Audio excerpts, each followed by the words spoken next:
The kids always get along well with each other. Lagi namang magkasundo ang mga bata.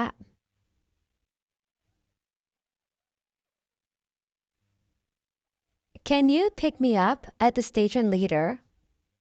Pwede mo ba akong sunduin sa estasyon mamaya? She looks up to her older sister. Hinahangaan niya ang kanyang nakatatandang kapatid na babae. Be careful not to fall down the stairs. Mag-ingat na huwag mahulog sa hagdan. It's time to step up and take responsibility. Panahon na para magpakita ng tapang at maging responsable. Don't throw away that paper. I need it. Huwag mong itapon ang papel. Kailangan ko iyon. She couldn't hold back her tears. Hindi niya mapigilan ang kanyang mga luha.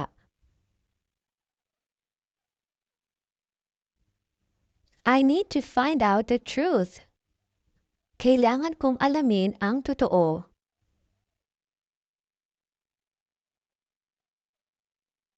It's time to move on and forget the past. Oras na para magpatuloy at kalimutan ang nakaraan. He didn't give in to a temptation. Hindi siya nagpadala sa tukso. Look out for cars when passing the street. Mag-ingat sa mga sasakyan kapag tumatawid ng kalsada. Please hold on for a moment. Paghintay lang sandali. Don't bring up the topic again. Huwag mo nang banggitin ang paksang iyon. Don't forget to turn off the light before you go to bed. Huwag mong kalimutang patayin ang ilaw bago matulog. We ran out of sugar this morning. Naubusan kami ng asukal kaninang umaga. We must carry on despite the challenges. Kailangan nating magpatuloy sa kabila ng mga hamon. She never gives up on her dreams. Hindi siya sumusuko sa kanyang mga pangarap. I'll drop off your book later. Ihahatid ko mamaya ang libro mo. Please turn on the light in the room. Pakibukas ng ilaw sa kwarto. I wake up at 6 a.m. every morning. Gumigising ako ng 6 ng umaga araw-araw. I'll call back later when I finish. Tatawag ako mamaya pagkatapos ko. They broke up after 5 years together. Naghiwalay sila pagkatapos ng 5 taon. They decided to call off the occasion. Nagdesisyon silang kanselahin ang okasyon. Please pick up the phone for me. Pakisagot nga ng telepono. I'll take over the work while you rest. Ako na ang hahawak sa trabaho habang nagpapahinga ka. Take off your shoes before you enter the house. Tanggalin mo ang iyong sapatos bago ka pumasok sa bahay. She wanted to get back at him for what he did. Gusto niyang gumanti sa kanyang ginawa. She managed to break through the obstacles. Nagawa niyang lampasan ang mga hadlang. We need to clean up the room before we leave.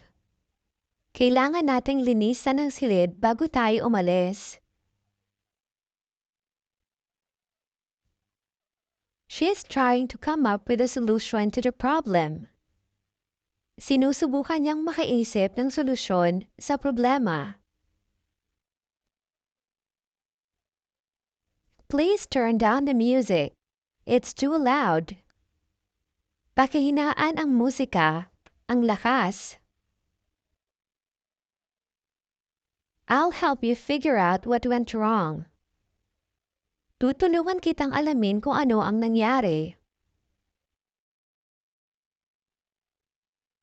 They decided to break up. Nagdesisyon silang maghiwalay. They plan to set aside money for the future. Plano nilang magtabi ng pera para sa hinaharap. She plans to give up her job and start a business. Plano niyang talikuran ang kanyang trabaho at magtayo ng negosyo. I hoped everything will work out in the end. Sana magtagumpay ang lahat sa huli. He asked me to hold on his things while he is out.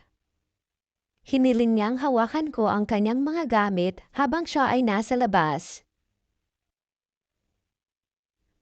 We need to sort out the details of the wedding. Kailangan nating ayusin ang mga detalye ng kasal. We'll need to hold on until the storm passes. Kailangan nating magtiis hanggang sa lumipas ang bagyo. I'll get rid of these old books today. Itatapon ko ang mga lumang libro ngayong araw.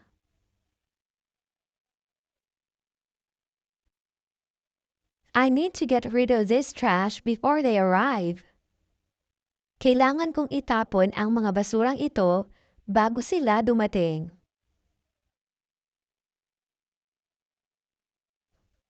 She had to give in to the demands of her child. Kinailangan niyang sumunod sa mga hilig ng kanyang anak. He always tries to show off his new car. Lagi niyang pinagmamalaki ang bago niyang sasakyan.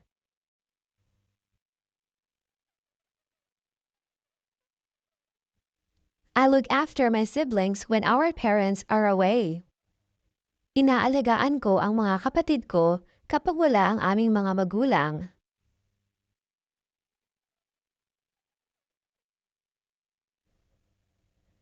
They were able to pull through the difficult situation. Nagawa nilang malampasan ang mahirap na sitwasyon.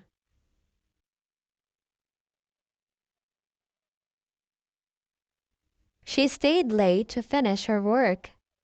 Nagpuyat siya upang tapusin ang kanyang trabaho.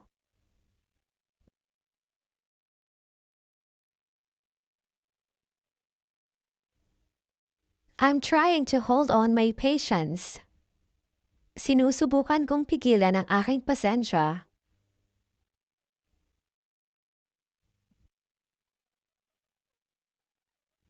He is planning to put off his vacation until next year. Plano niyang ipagpaliban ang kanyang bakasyon hanggang sa susunod na taon. He gave away all his old clothes. Ipinamigay niya lahat ng luma niyang damit.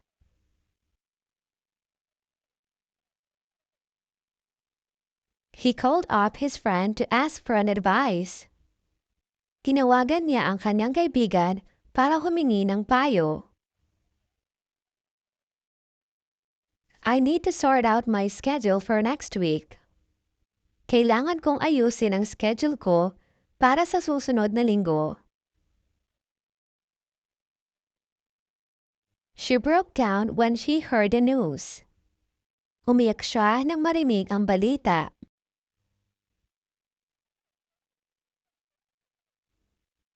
I am looking forward to seeing her in person. Inaabangan ko na makita ko siya sa personal. Can you help me clean up this mess? Pwede mo ba akong tulungan maglinis nitong kalat? He's been trying to cut back on his spending. Sinusubukan niyang magtipid sa kanyang paggastos. Can you drop by my house later? Pwede ka bang dumaan sa bahay ko mamaya?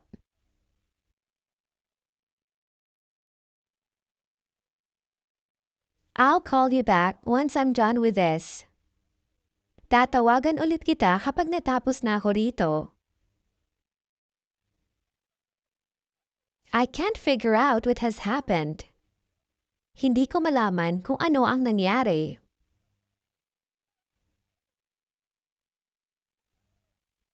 I came across an old friend at the market. Nakita ko ang dati kong kaibigan sa palengke. Check out this new place I have found. Tingnan mo itong bagong lugar na nahanap ko. You should carry on with your work. Ituloy mo lang ang iyong trabaho. Thanks for watching!